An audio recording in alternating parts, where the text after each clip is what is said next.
The world has so many lessons to teach you. I consider the world, this earth, to be like a school, and our life, the classrooms. And sometimes here in this planet Earth school, the lessons often come dressed up as detours or roadblocks, and sometimes as full-blown crises. And the secret I've learned to getting ahead is being open to the lessons from the grandest universe of all, that is the universe itself. It's being able to walk through life eager and open to self-improvement and that which is going to best help you evolve, because that's really why we're here, to evolve as human beings. So, to grow into being more of ourselves, always moving to the next level of understanding, the next level of compassion and growth. I think one of the greatest compliments I've ever received, I interviewed with a reporter when I was first starting out in Chicago, and then many years later I saw the same reporter and she said to me, "You know what? You really haven't changed. You've just become more of yourself." And that is really what we're all trying to do. Become more of ourselves. And I believe that there is a lesson in almost everything that you do in every experience. And getting the lesson is how you move forward. It's how you enrich your spirit. And trust me, I know that inner wisdom is more precious than wealth. The more you spend it, the more you gain. So today, I just want to share a few lessons, meaning three. The three lessons that have had the greatest impact on my life have to do with feelings, with failure, and with finding happiness. A year after I left college, I was given the opportunity to co-anchor the 6 o'clock news in Baltimore, because the whole goal in the media at the time I was coming up was that you try to move to larger markets, and Baltimore was a much larger market than Nashville. So getting the 6 o'clock news co-anchor job at 22 was such a big deal. It felt like the biggest deal in the world at the time. And I was so proud because I was finally going to have my chance to be like Barbara Walters, which is who I'd been trying to emulate since the start of my TV career. So I was 22 years old, making $22,000 a year. And it's where I met my best friend Gail, who was an intern at the same TV station. And once we became friends, we'd say, "Oh my God, I can't believe it. You're making $22,000 and you're only 22. Imagine when you're 40 and you're making 40. When I turned 40, I was so glad that didn't happen. So here I am, 22, making $22,000 a year. And yet it didn't feel right. It didn't feel right. The first sign, as President Hennessy was saying, was when they tried to change my name. The news director said to me at the time, "Nobody's going to remember Oprah, so we want to change your name. We've come up with a name we think that people will remember and people will like. It's a friendly name. Susie."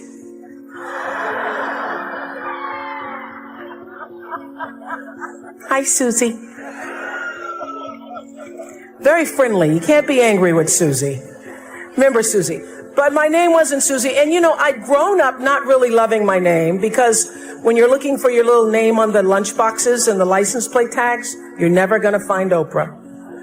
So I grew up not loving the name, but once I was asked to change it, I thought, well, it is my name. And do I look like a Susie to you? So I thought, no, it doesn't feel right. I'm not going to change my name, and if people remember it or not, that's okay. And then they said they didn't like the way I looked. This was in 1976, where your boss could call you in and say, "I don't like the way you look." Now that would be called lawsuit, but back then they could just say, "I don't like the way you look," which, in case some of you in the back, if you can't tell, is nothing like Barbara Walters. So they sent me to a salon where they gave me a perm, and after a few days, all my hair fell out, and I had to shave my head. And then they really didn't like the way I looked, because now I am black and bald and sitting on TV. Not a pretty picture. But even worse than being bald, I really hated being sent to report on other people's tragedies as a part of my daily duty.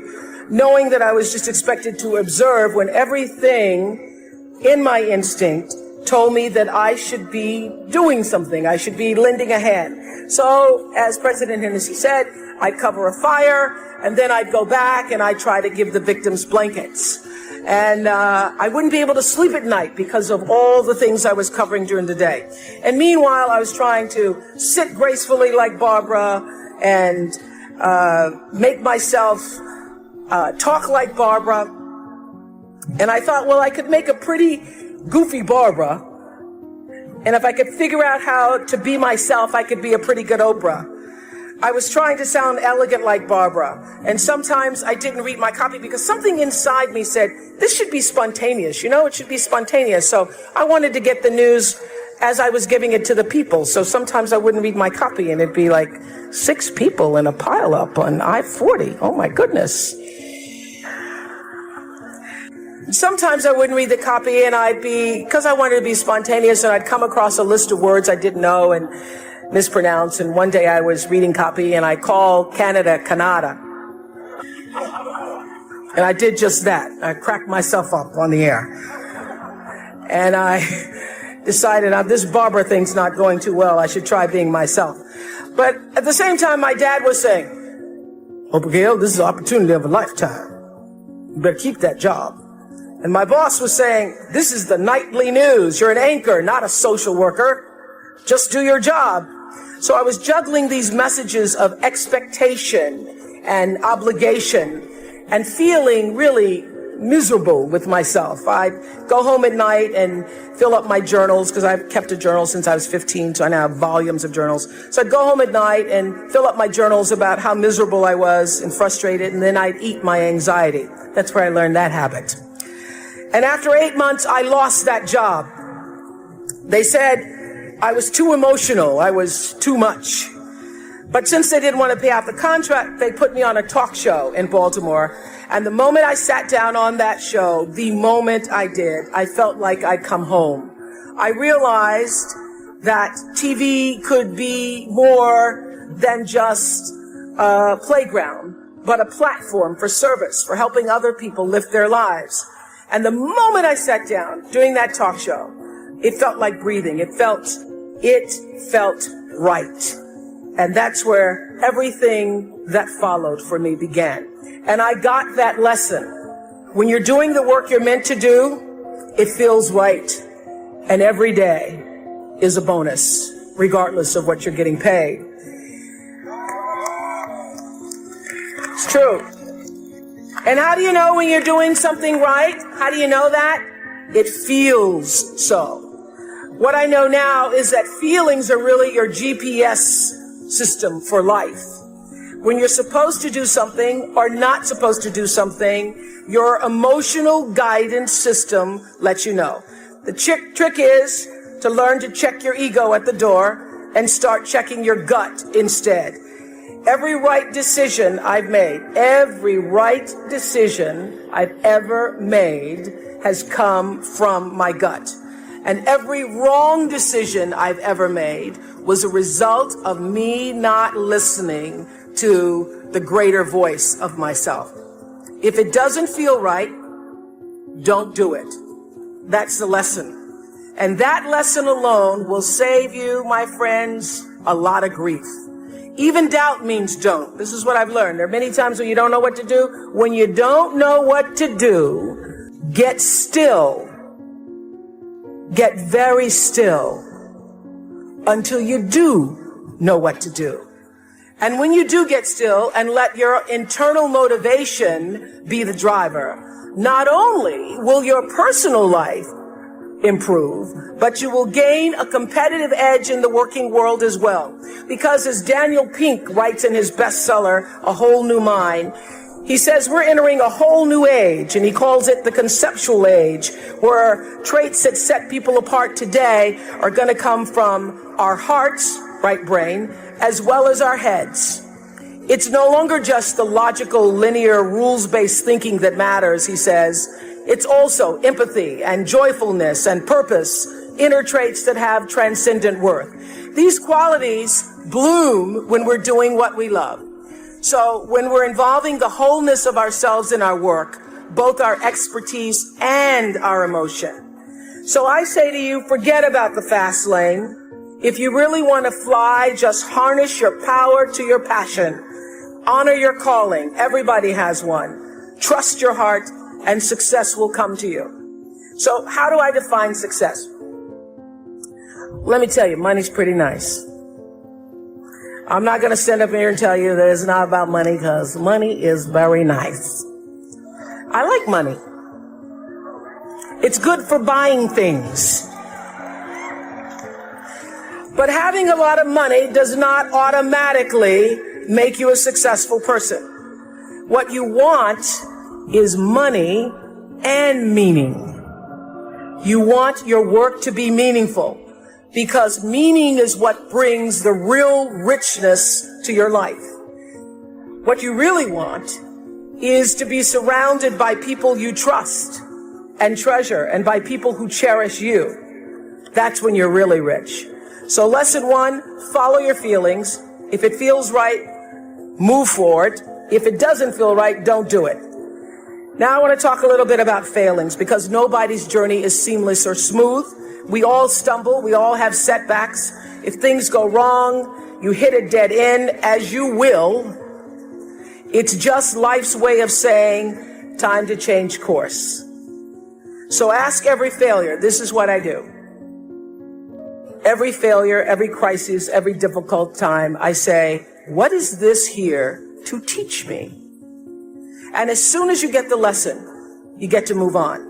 If you really get the lesson, you pass and you don't have to repeat the class. If you don't get the lesson, it shows up wearing another pair of pants or skirt to give you some remedial work. And what I found is that difficulties come when you don't pay attention to life's whisper, because life always whispers to you first. And if you ignore the whisper, sooner or later, you'll get a scream. Whatever you resist persists, but if you ask the right question, not why is this happening, but what is this here to teach me? What is this here to teach me? It puts you in the place and space to get the lesson you need. My friend Eckhart Tolle, who's written this wonderful book called A New Earth, it's all about letting the awareness of who you are stimulate everything that you do. He puts it like this. He says, don't react against a bad situation, merge with that situation instead, and the solution will arise from the challenge. Because surrendering yourself doesn't mean giving up, it means acting with responsibility. I founded the school where I'm trying to give South African girls a shot at a future like yours. And I spent 5 years making sure that school would be as beautiful as the students. I wanted every girl to feel her worth reflected in her surroundings. So I checked every blueprint. I picked every pillow. I was looking at the grout in between the bricks. I knew every thread count of the sheets. I chose every girl from the villages, from 9 provinces. And yet, last fall, I was faced with a crisis I'd never anticipated. I was told that one of the dorm matrons was suspected of sexual abuse. Well, that was, as you can imagine, devastating news. First I cried, actually I sobbed for about a half an hour. And then I said, let's get to it. That's all you get, is a half an hour. You need to focus on the now, what you need to do now. So I contacted a child trauma specialist. I put together a team of investigators. I made sure the girls had counseling and support. And Gail and I got on a plane and flew to South Africa. And the whole time I kept asking that question.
What is this here to teach me?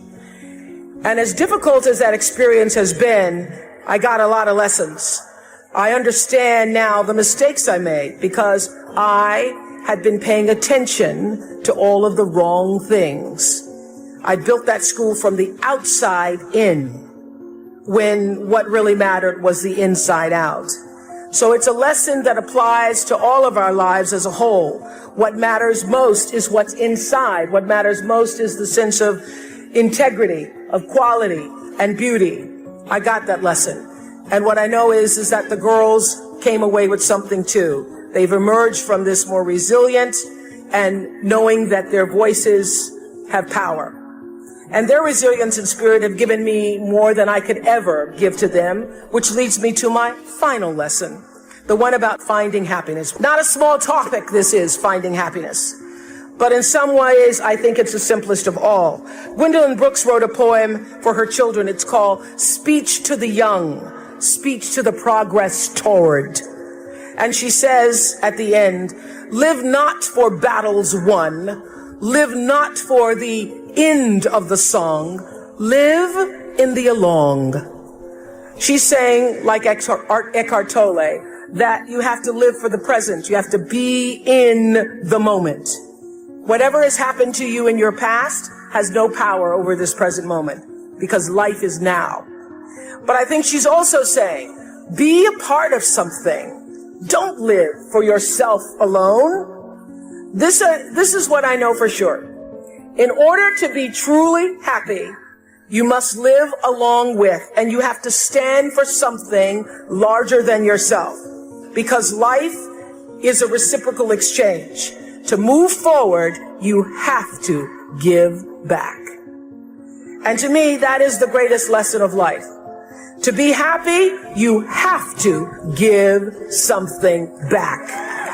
The lesson here is clear, and that is, if you're hurting, you need to help somebody else ease their hurt. If you're in pain, help somebody else's pain. And when you're in a mess, you get yourself out of the mess, helping somebody out of theirs. And in the process, you get to become a member of what I call the greatest fellowship of all, the sorority of compassion and the fraternity of service. There's actually a helper's high, a spiritual surge you gain from serving others. So if you want to feel good, you have to go out and do some good. But when you do good, I hope you strive for more than just the good feeling that service provides, because I know this for sure, that doing good actually makes you better. So whatever field you choose, if you operate from the paradigm of service, I know your life will have more value and you will be happy. I was always happy doing my talk show, but that happiness reached a depth of fulfillment, of joy that I really can't describe to you or measure when I stopped just being on TV and looking at TV as a job and decided to use television, to use it and not have it use me, to use it as a platform to serve my viewers. That alone changed the trajectory of my success. So I know this, that whether you're an actor, you offer your talent in the way that most inspires art. If you're an anatomist, you look at your gift as knowledge and service to healing. If you choose to offer your skills and talent in service, when you choose the paradigm of service, looking at your life,